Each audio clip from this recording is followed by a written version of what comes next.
Good afternoon. It's Wednesday, the 4th of April 2018, just after 1 o'clock. Welcome to UK Column News. Your host today, Mike Robinson, Brian Gerrish. We're delighted to have Vanessa Beeley with us as well. Well, we're going to say welcome to Vanessa straight away. You're in Damascus at the moment. Vanessa, how are things over there at present? Actually, I have to say they're pretty wonderful. I mean, peace has come back to Damascus. The streets when I arrived, the streets that I just walked up to get back to my hotel, the day I arrived were deserted. Today I could barely make my way up the street because it's just jam-packed with kids and people. It's wonderful to see. I mean, the mortars have ended. The daily deaths and mutilations, over 30,000 permanently disabled from those 6 years of mortars and rockets and shells being fired onto these city areas, residential areas, since 2012. So extraordinary scenes. And, you know, reminiscent of Aleppo after a liberation, when we just saw people going back to their daily lives. And it's a wonderful sight, actually.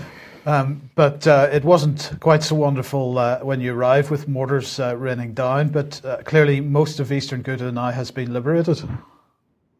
Yeah, the majority of Eastern Ghouta is now fully liberated. That doesn't mean that there isn't now a huge amount of work to clear all of the mines and the booby traps and the explosives that have been left behind by the various terrorist factions.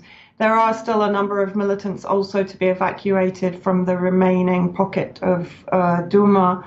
And of course, as many Syrians have said to me, the liberation is not going to be complete until all of the prisoners being held in what they call the repentance jails in Douma are finally set free.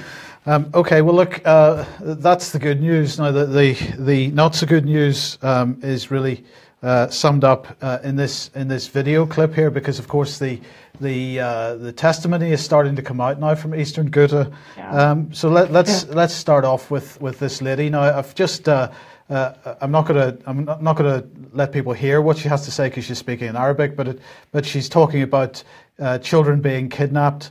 Five-year-old female child kidnapped while she was with her sister.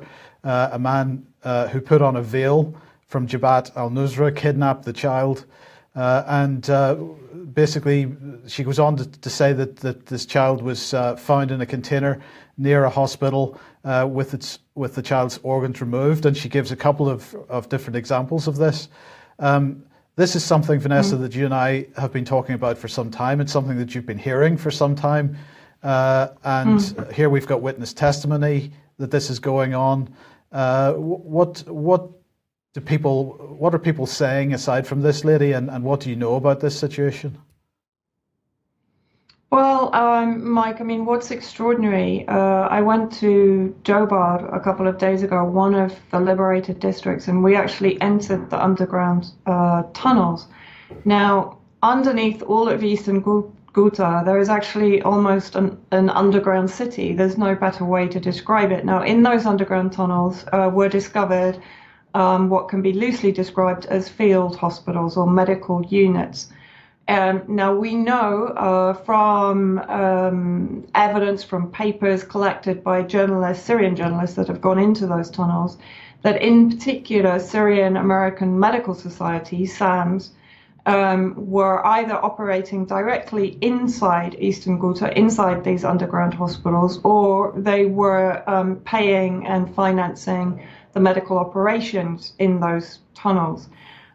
These stories of child abductees, you know, child kidnaps for organ trade are nothing new. As you rightly said, we heard very similar testimony in East Aleppo after the evacuation of the terrorists and the White Helmets. But if we go to a report from the Director General of the Syrian Coroner's Office, who stated, we have accurate information that over 25,000 surgical operations have been conducted in the refugee camps of neighboring countries and in the terrorist-controlled areas in Syria since 2011. I think this report was actually over a year old. This report was put through to the UN, particularly to the UNHCR, who claim they knew nothing about it. But, you know, this, as I said, is a relatively common story that we hear in these terrorist-held areas. There's a thriving drug trade. That's another sideline of the terrorist groups.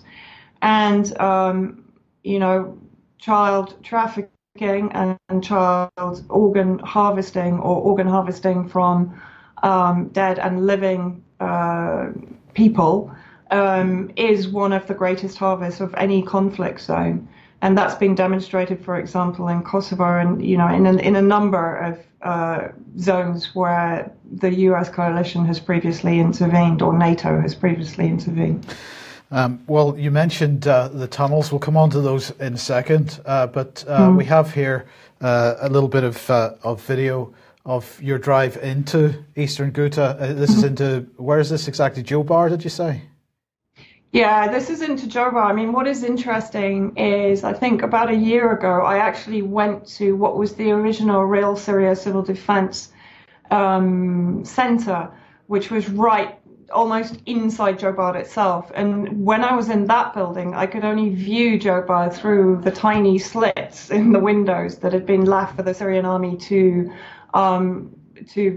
survey Jobar from, which had to be protected because of the sniper fire from Jobar, from the terrorists inside Jobar, which were predominantly Nusra Front. So it was, you know, very interesting having viewed what looked like a moonscape from outside Jobar to finally be able to drive into Jobar and to see, I mean, just this horrifying devastation of this, what was largely a residential neighborhood. We actually had one lady accompany us who had come to try and find her home. She hadn't seen it for 7 years. But this, again, is only really, I suppose, maximum a couple of weeks after liberation. So you still, you know, you're unable to go off the path that you're allowed to travel on because of the number of mines and explosives and booby traps that will be set in those houses that you're seeing that we're passing. So again, you know, the area is not 100% safe purely because of those booby traps that have been set by the terrorists before they leave, which is, you know, that's standard practice. We saw that in Aleppo. I can't remember the number of hectares that particularly the Russian sappers had to go in and clear before residents could move back into the area. And underneath all of this destruction, of course, as I mentioned, were built these underground cities, these labyrinths that, you know, we were able to go into. The thing, Vanessa, the thing that staggers me about you know, this little video, if you go and look on Steemit for this article, the Syrian army discovered a city under a city in Ghouta, and I remember you being on this program probably about 18 months ago, talking about the tunnels under Damascus and so on, and you know, when you were talking about it at the time, I was imagining, you know, images of the tunnels in Vietnam where you're having to crawl through on hands and knees to get, and maybe they open up little rooms inside. But I mean, and I've shown this already, but this is the entrance to one of the tunnels, and this is you standing inside one of these tunnels. These are not dug by individuals with entrenching tools. These are major civil engineering projects. Yeah, and a lot of the machinery, you know, they're identifying all of the machinery that was used, but certainly France was a major player in this, and we can't forget that Lafarge, of course,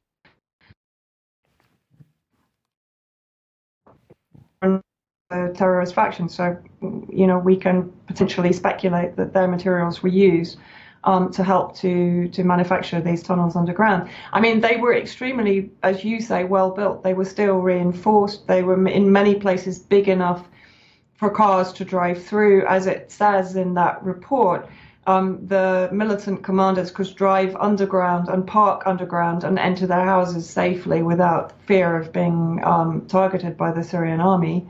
Those tunnels, the ones that you showed very quickly in that video, were actually built by kidnapped victims from Adra, which is an area to the northeast of eastern Ghouta. Now, Adra in 2013 was invaded by the terrorist factions. A number of civilians were massacred, a huge number. Some were actually burned inside the bread ovens in Adra. Many women and children were kidnapped from that area, and as you hear on that video, many of the male captives were used to actually build those tunnels, living underground for months without sunlight and basically chipping away, creating those tunnels. Many of those women and children that were kidnapped for Adra are feared to be still in prison inside Douma. I think now 3,500 kidnapped victims have been released, but the fears are that there are many more being held in these underground prisons, which are ironically called repentance prisons, where these people in Adra, they were predominantly Alawite, are supposed to, of course, learn to repent for being infidels. So these are the kind of extremist, brutal thugs that our government and our Western media has been supporting and lionizing and turning into rebel heroes and legitimizing as Syrian opposition. Yep. Okay, look, Vanessa, thank you very much for that. Stay with us because I want to get your comments on a couple of other things, but we'll move on, Brian, to Skripal then. Yeah, I just wanted to say to Vanessa, thank you very much for all the work you've been doing, Vanessa. I personally was shocked a few days ago to see that there were a number of people trying to discredit the excellent work that you've done, and well done for staying above all of that, because your reporting has been truly exceptional, and we of course know the danger that you've been through on occasions in getting as close to the coalface as possible. So just a thank you. Well, let's have a look at the Novichok story, because I called it fantasy last week. I stay on fantasy, or at least a fairy story, and my goodness, this is beginning to develop quite nicely. So yesterday, Russia Today, of course, was rather crowing, and I'm not surprised that Porton Down scientists had gone public saying that they couldn't confirm that Novichok, the Novichok used on the Skripals, was made in Russia. So we've had the British government absolutely hammering Russia, saying we know. Of course, no evidence has been coming forth at all to back this up.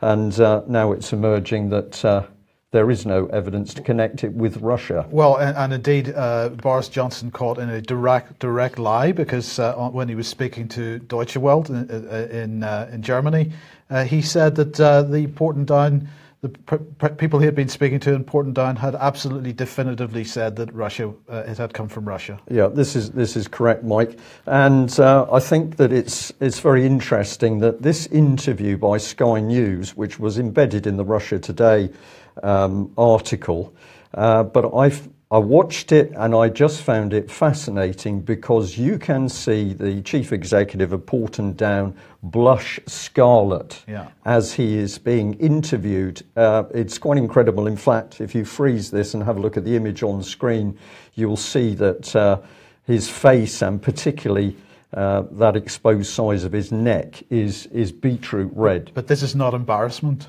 I think this is huge pressure, Mike, because I think this man is having to be so careful with his words. Of course, what he says is he's admitting that Porton Down can't attribute the Novichok to Russia. He says it's military grade nerve agent, but they cannot attribute it to Russia. I think a total of 20 possible other agencies, nationalities capable of producing it are mentioned, but he is very quick to say they, and who's he talking about when he says they? He's talking about the British government. So it's divided into we, Porton Down, can say that this is factually correct information, but they, the British government, are effectively saying it was the Russians.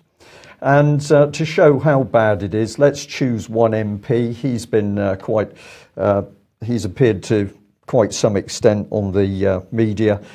John Glenn, Conservative Party and the representative for Salisbury, he says this: "I have no doubt whatsoever that Russia was behind the attempted murders. But what you've seen today is one piece of the jigsaw from Porton Down. World-class scientists, but what they're not able to do is interpret and understand the human activity that accompanied what led up to the awful events here in Salisbury." So I've left on the address for that particular Daily Mail article so that you can follow it through. He goes on, he says it's the combination of those two things together which give the compelling evidence that the Prime Minister took to our allies and was acted upon. I put in the what was acted upon, Mr. Glenn, because we still don't know what has been acted upon.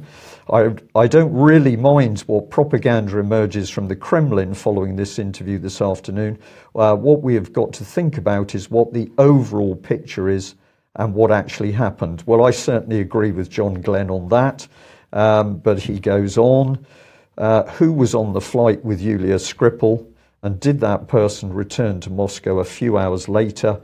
What happened in the run-up to events here? And that would have involved other people. It would have not just involved Novichok coming here. How did it arrive here? This is all stunning stuff, Mike, isn't it? And he says this, and that would have involved other people. That Novichok coming here. And my thought on this is so many questions, but he said really he knew the answers because he had no doubt it was Russia. It's staggering the parallels that can be drawn between the attitude of this Conservative Party representative and other Conservative Party representatives who, with regard to Syria, were prepared to make claims without any evidence, but the evidence was there, they said. Yeah. And of course, we should never forget weapons of mass destruction. So I thought we'd just have a look at the Skripal story that the UK government would have us believe. I don't think I can do it any more simply than this, but I think this is the teller. So we've got Novichok used in Salisbury to poison Sergei and Yulia Skripal. Porton Down analyses samples, I'm going to say allegedly taken from the family house, because we have no proof anything provided to Porton Down actually came from any particular location, but we'll assume it came from the family house. The substance is formally identified by Porton Down as military-grade nerve agent, Novichok, but they're unable to say it was produced in Russia. Novichok is lethal. A lot of the papers are not talking about this anymore, Mike.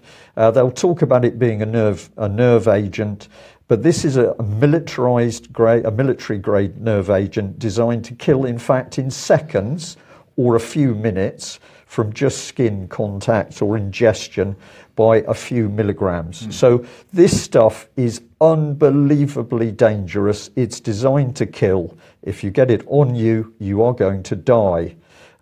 So what happens in this case? Well, the UK government states that the Skripals are most likely to have had contact with the Novichok via the door handle. This is the front door of their house? The front door of their house, The same front door that the police are standing beside without any protective Well, we'll assume that it's been decontaminated by now, but the story is that the Skripals get a dose of military-grade nerve agent from the door handle of their home. They then get in their car, they go for a drink and they have a meal. Right. And they're fine. Right. They're absolutely fine. But a few hours later, they're found rocking on a Salisbury bench.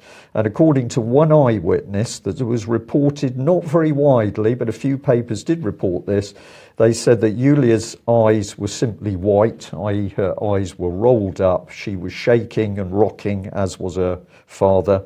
And she'd also soiled herself. So these are all indications of a dose of nerve agent.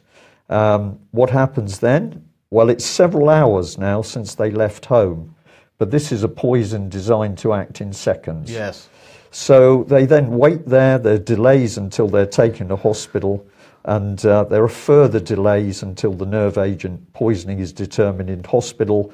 And then, was there any treatment? Well, it's pretty unlikely because there's no known antidote to Novichok. So look up this material yourself. So now we've got a couple who are showing signs of poisoning. They're in hospital. A policeman joins them because apparently he's been cross-contaminated from the Skripals themselves. No other person in contact with it or attending the Skripals ends up with problems. So they talk to people in the pub, they probably touch people in the pub, the restaurant, the ambulance crews handle them, the hospital handles them. Nobody else gets secondary nerve agent poisoning. And then a miracle. A few weeks later, Yulia, who's been poisoned with a military-grade nerve agent designed to kill in seconds, is apparently up and speaking in hospital. Yes. This story does not stack up. Vanessa, I don't know whether you might like just to comment on that. I've got to the point where I don't know how to make this simpler. Somebody's not telling the truth. Was Novichok used? I'm not convinced of this by the length of time the poisoning took to show and the fact that they're recovering from it. So what went on here? What's your view? Well, I mean, I think those that have been working most in depth on this are Piers Robinson, Tim Hayward, and their working group. So I would recommend everybody goes to Tim Hayward's blog to catch up on their latest in-depth study on this entire case. But I mean, I think from my perspective, I mean, I've been a little bit more focused on what's happening in Syria than on this. I've only just been sort of keeping an eye on a periphery basis.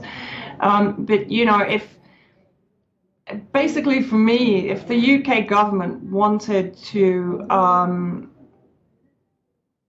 produce the best PR for Russia, it's just done it.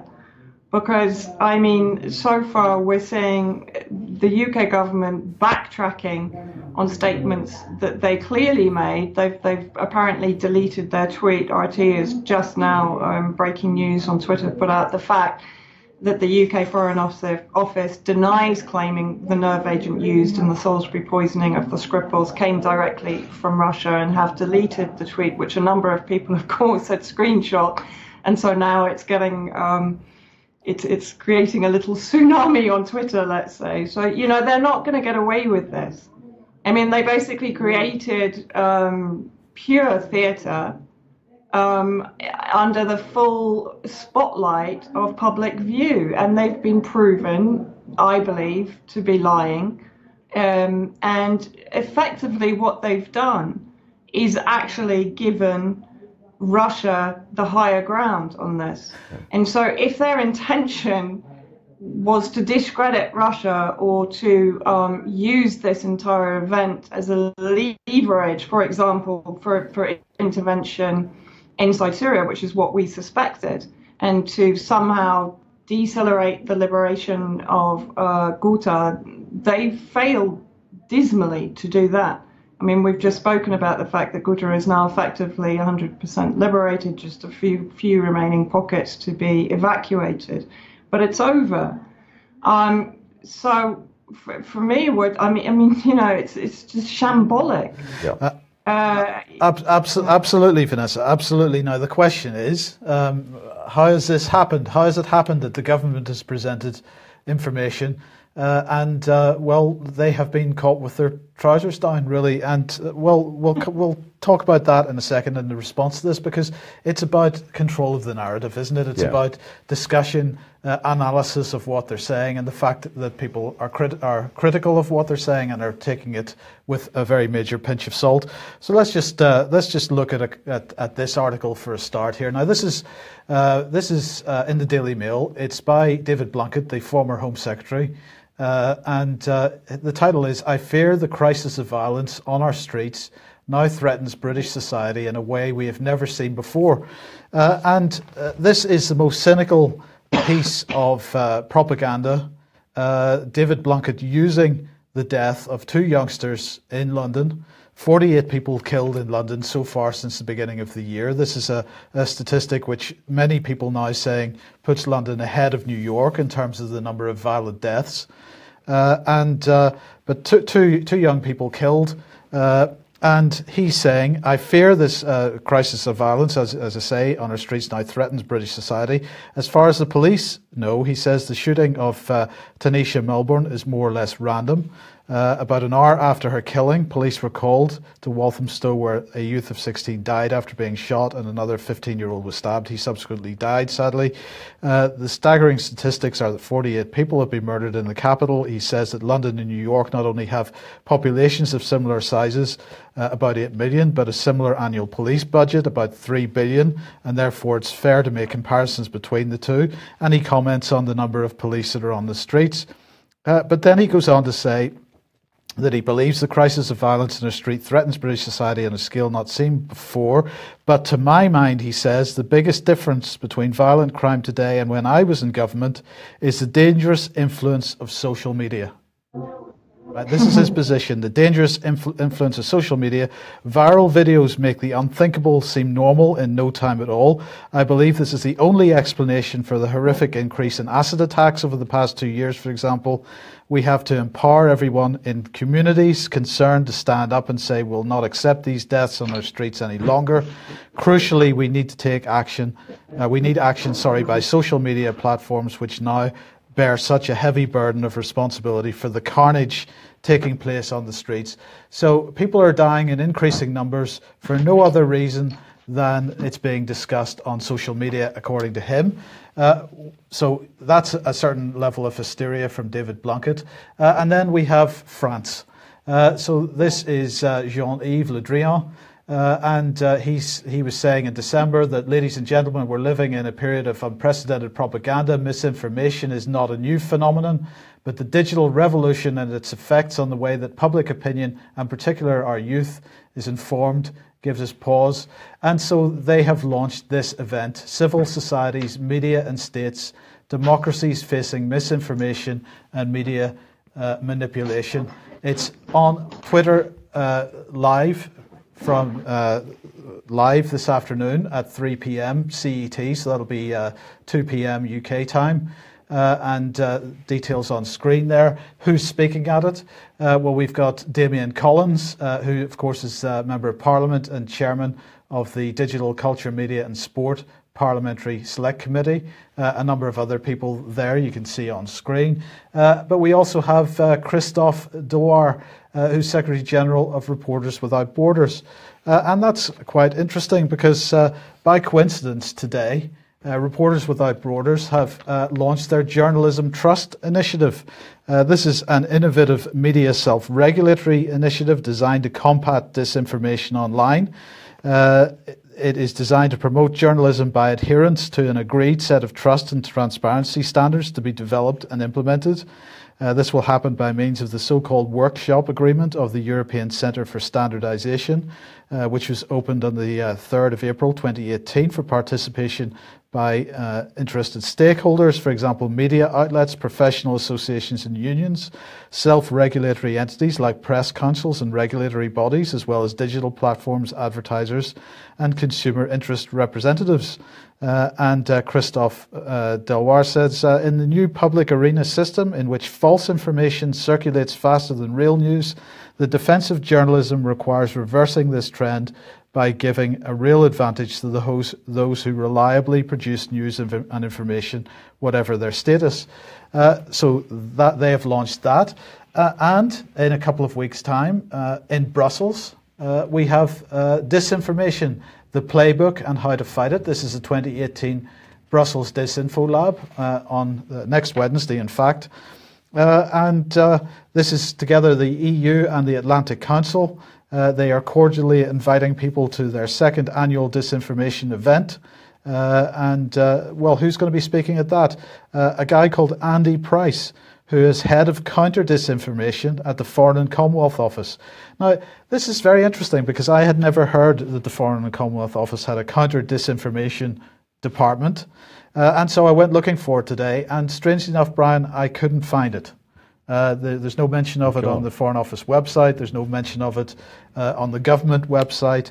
The earliest mention I can find of Adrian Price or the role in the media is from September 2017. So this looks like a new position has been established within the British government, head of counter disinformation.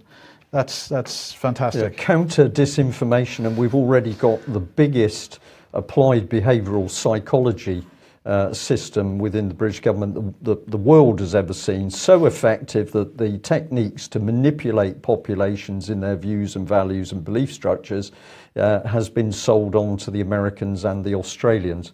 And now we've got effectively, we've got a declaration, we've got a minister of propaganda now.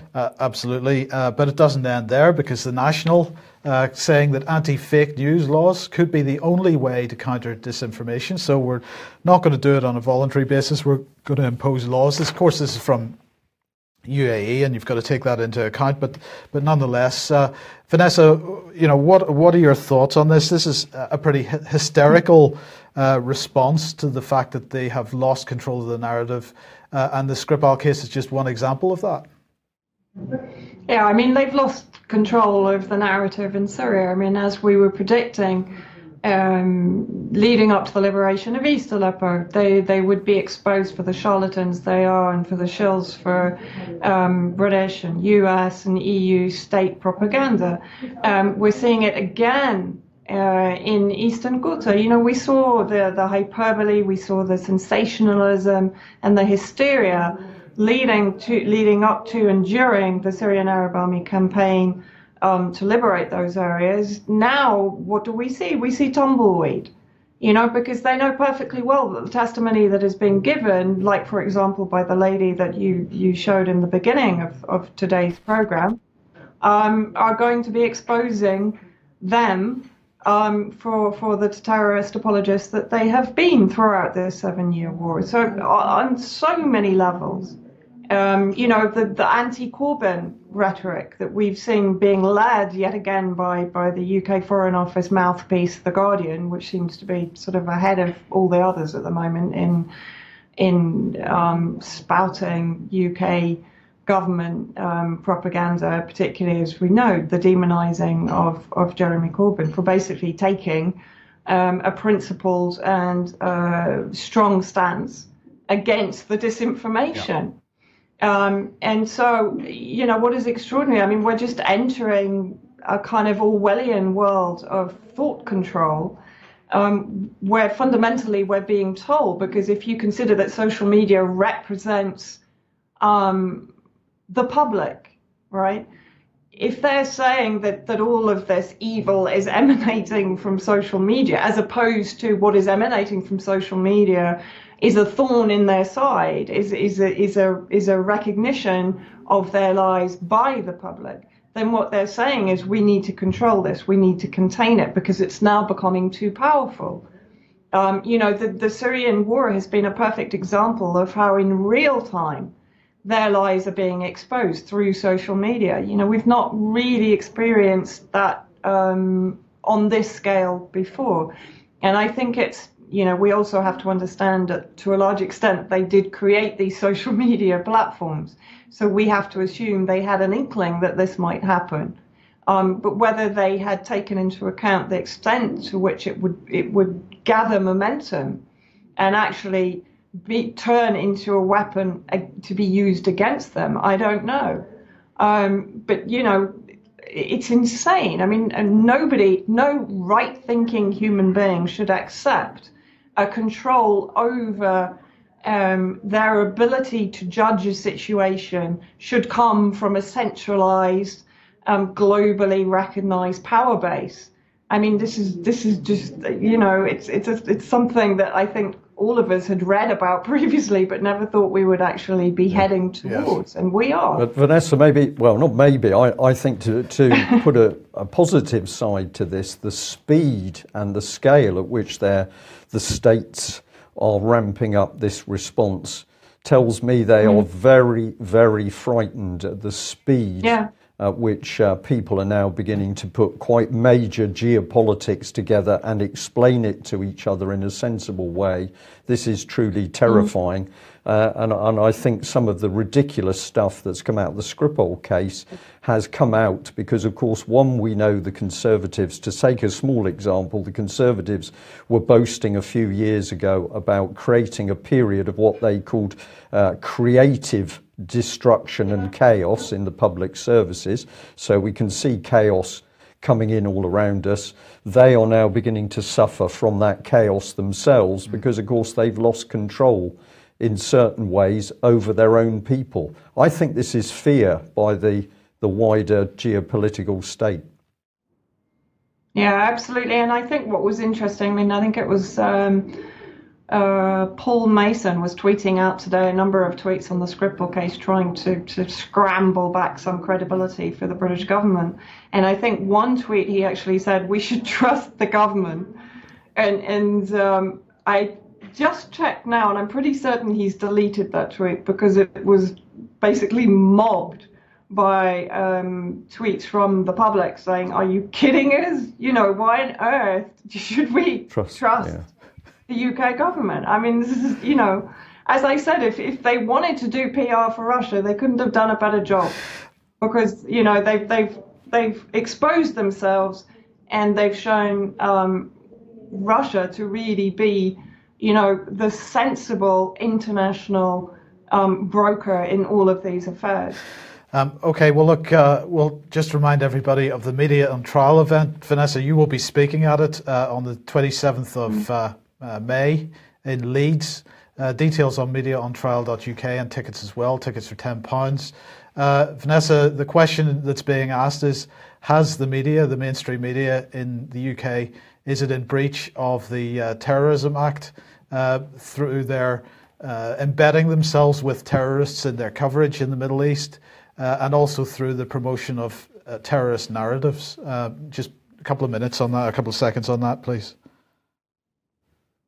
Yeah, I mean, you know, I think this is a very important question. I mean, and certainly when we raised this question, we had a huge kickback on social media from journalist organisations, including some of the latest hit pieces against myself and Eva Bartlett. And so I would say that it is certainly worth exploring. Certainly we've seen Guardian journalists in particular, but CNN, also Ardwa Damon, Clarissa Ward, basically working alongside and, let's say, producing and promoting the terrorist faction narratives in a number of areas of Syria, particularly in the beginning. I mean, I'm now working on a project here in Syria and covering the early propaganda that came out of Baba Amra in Homs, where actually much of the, let's say, the so-called revolution narrative was produced and incubated.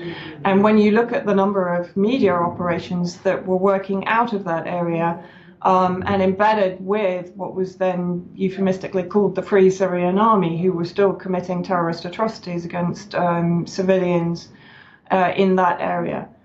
So it's a very important, I think, you know, it's an important, however we frame this question, I think we should certainly be questioning whether journalists have an ethical responsibility to avoid being embedded with internationally recognized terrorist groups, let alone lionizing their atrocities against the peoples in whatever theatre of intervention we're talking about. Yes, okay, thank you. That's on the 27th of May. Get along to that if possible. Now, sticking with the fake news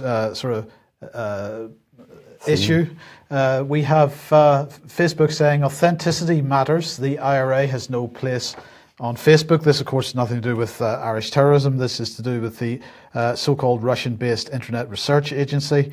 So they have removed 70 Facebook pages, 70 Facebook accounts, 65 Instagram accounts, 138 Facebook pages that they say were controlled by the Internet Research Agency. Many of the pages also ran ads, they say, all of which have been removed. They say they'd like to share more about these pages and who was behind them. We're looking into the best way to provide more transparency into what the IRA has done. In the next few weeks, we'll be updating our help centre. I'll just skip this one. But Ben Nimmo here saying one thing which betrays genuine Russian troll factory accounts is the language, apparently. And if you don't use proper grammar, then you're probably a troll account, apparently. So in this case, he's singling out Russian speakers who perhaps don't have articles as part of their language, and so they don't use the and a in sentences. But of course, we're talking about Twitter here, and many people that are using Twitter are still remembering Twitter from the 140 character days when articles were dropped as a matter of course, because I'm afraid I do it all the time, Mike. Absolutely. So does that make you a Russian troll, Brian? Well, I hope not. So there you go. But Ben Nemo, Atlantic Council, of course, he must know what he's up to. Now, just briefly, Vanessa, I wanted to get your opinion on this. This is from Homeland Security Today.us. Perspective to truly fight terror, counter Salafist jihadist ideology first. And what they're saying is now that the Islamic State has fallen and lost the battle to the ground, on the ground, it's time to seriously consider the next steps to win the fight against terrorism in the long run. A recent report by the Soufan Center has traced back 5,600 ISIS foreign fighters who returned home. While the returning foreign fighters may not try to carry out attacks immediately, there's no doubt that many of them will certainly be the seeds of future recruits or act as organisers and facilitators in the name of ISIS. Now, I apologise, I had the slides in slightly the wrong order, so we need to jump back to this one because they cite this report here, Perspectives on Terrorism. This is from the University of Leiden in the Netherlands. And the point that they're making here is, and I quote, the majority of the ISIS imams and teachers who were preaching in ISIS-controlled territories and schools in Syria were from Saudi Arabia. And they say Wahhabi teachings around the world with Saudi-supported imams have established the grounds for easier jihadist terrorism recruitment. Now, the point here is, of course, Vanessa, Saudi Arabia absolutely supported in its work by the British government. And as many people have made the point, when certain types of ideology come into British mosques, with it comes the Saudi-funded and Saudi-sponsored imams. So this is not something that is just happening in Syria. It's happening right across the world. But the British government is in bed with Saudi Arabia. So my question is, where is this policy coming from? Well, I mean, this policy is a long-standing one. I mean, if you speak to any of the faith leaders here, particularly the Grand Mufti, Ahmad Hassoun, he has been warning the EU and the UK for many years now that they're allowing the radicalization of Muslim communities in all of these countries. So it's where exactly this radicalization program is coming from is very difficult to tell, but certainly those Wahhabi doctrine teachers are coming, yes, from Saudi Arabia. Have they infiltrated Muslim communities? Yes, they have. Who is financing and funding them and allowing them to do it, and to what end, is a relatively difficult question to answer right now. But we have to say, as you rightly say, not only the UK, I mean, France is also, don't forget, supplying arms to Qatar. They awarded the Légion d'honneur medal to bin Nayef of Saudi Arabia. We know also that now Saudi Arabia and Israel are working very much in lockstep. We've seen that in Syria. We've seen the Saudis and the Israelis get much closer, and we can see parallels running in their various destabilization campaigns in the Middle East region, for example. So, I guess the threat is always there that these radicalized cells can be triggered in any European country at any given moment. And we've seen it recently. I mean, the recent attack in Carcassonne by an alleged ISIS adherent, what did it lead to? It's basically led to French troops on the ground inside Syria, just as the US claims that it's leaving. So we see them being used for a multiple of purposes. In this case, obviously, as we saw previously with some of the terrorist attacks in France, were then followed by bombing in Syria. Yeah. Okay, thank you very much for that. All right, well, we'll end on this particular article, and I'm going to say this is not something I normally do, as I'll explain why, but we felt on this subject it was worth doing. So let's have a look at this. This is as part of an anonymous letter received by the UK Column. It said, UK Column News, March the 20th, 2018, at 15 minutes you said she was attacked by a gang of girls on a bus in Nottingham. The colour of her skin, the innuendo being that this was, let's highlight that bit, the innuendo being that this was whites attacking an innocent foreigner. Brian, that was a pack of 10 British women of African descent, and the police are more than happy to prosecute whites if they even look askance at a black or Muslim. So stop bullshitting your audience on the race question. Your clarification of this news item awaited on UK Column News in early course.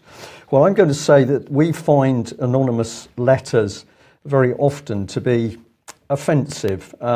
We know that sometimes people have to give us anonymous information to protect a whistleblowing source. We understand that.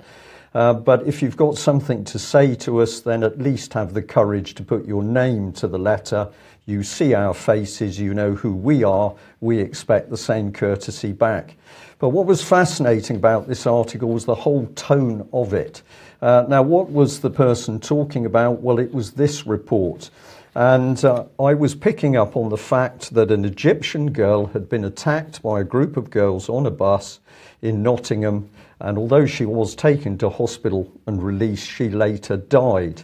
What I found despicable about this report was the BBC said, well, don't worry, this is not a hate-related crime.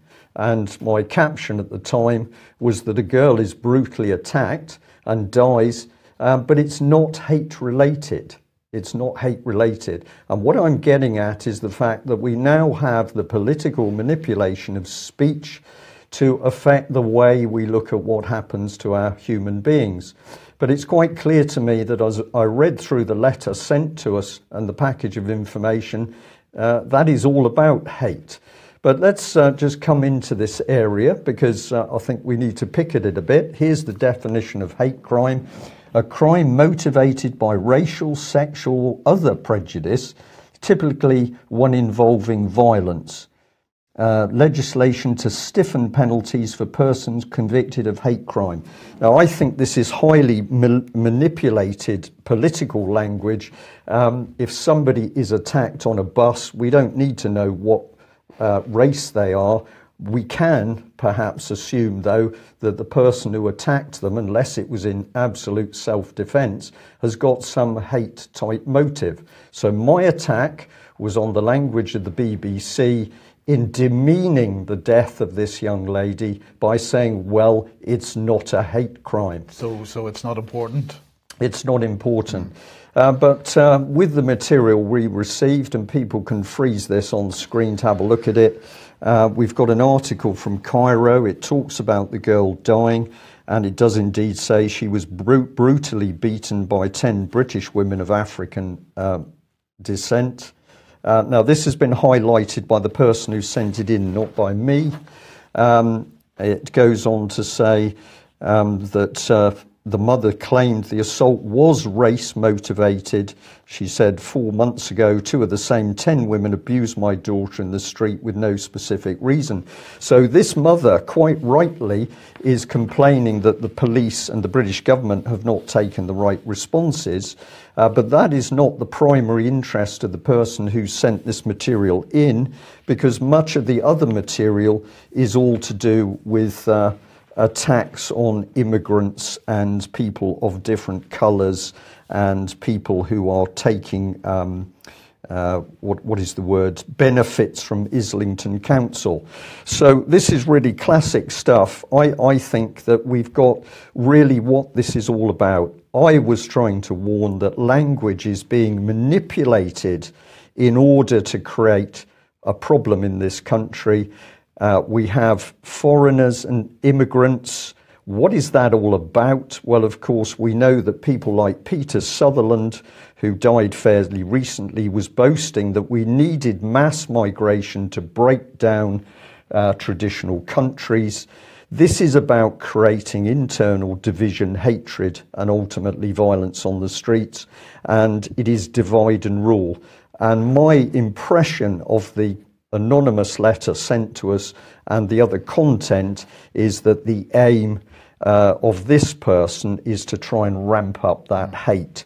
So what are they trying to do to us that we're going to be so busy attacking each other we won't have time to actually pull the British government to account for lying, as it did ultimately over weapons of mass destruction, what's taken place in Libya, what's taken place in Syria and the Yemen. We're not going to be focusing on that because we're going to be too busy fighting amongst ourselves on the streets. So I'm going to say to Miss or Mr. or Mrs. Anonymous, if you want a response from the UK column in future, then put your name on the letter and a proper address.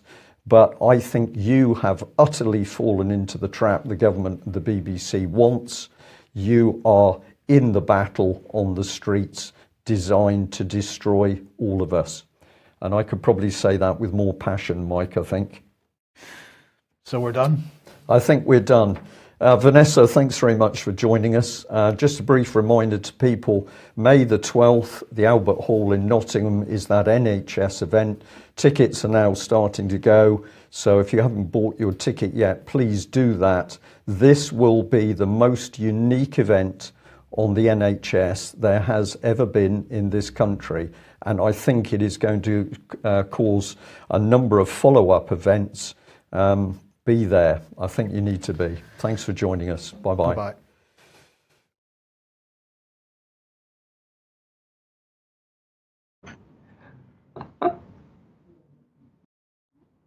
What are you giggling at? So